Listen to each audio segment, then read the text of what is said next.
Shalom, apa kabar saudara? Kiranya kasih Tuhan kita Yesus Kristus senantiasa menyertai kita. Sebelum kita menyambut sapaan firman Tuhan, marilah kita bersaat teduh sejenak.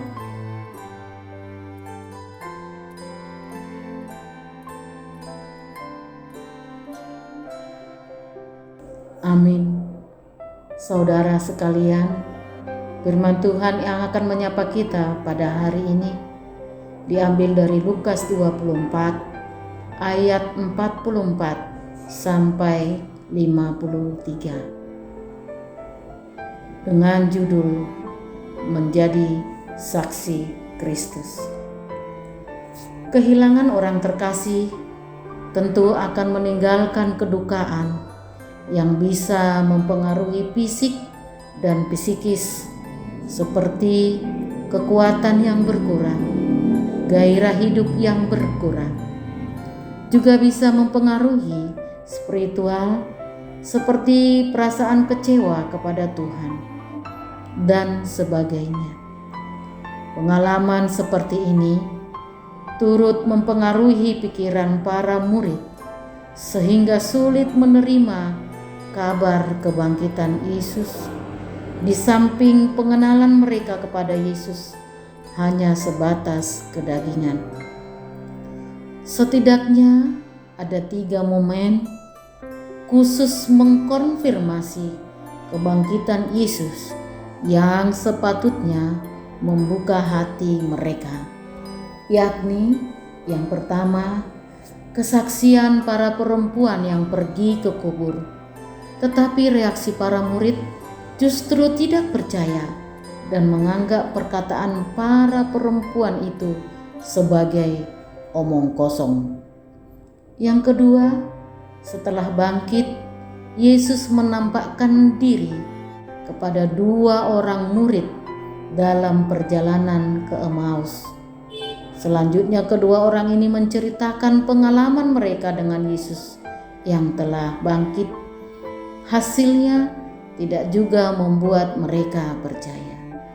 Yang ketiga, Yesus tiba-tiba berdiri di tengah-tengah mereka dan berkata, "Damai sejahtera bagi kamu." Kemudian Yesus menunjukkan tangan dan kakinya dengan bekas pakunya. Semua ini belum cukup untuk meyakinkan mereka tentang kebangkitan. Dalam ayat 45 disebutkan, lalu Yesus membuka pikiran mereka sehingga mereka mengerti kitab suci. Ada 2 penegasan dalam ayat ini.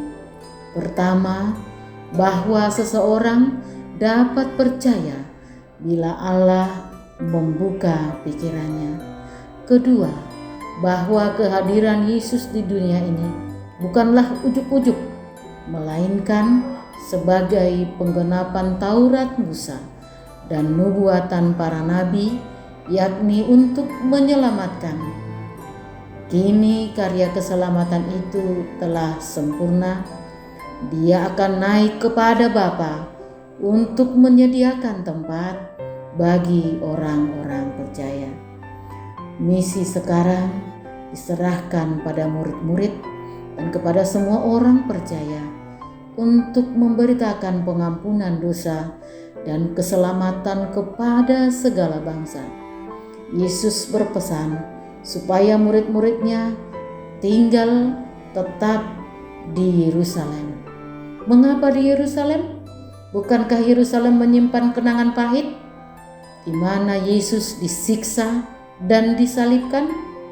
Murid-murid tidak boleh kalah dengan pengalaman pahit, melainkan justru di sanalah mereka akan dibekali menjadi pemberita Injil oleh karunia Roh Kudus.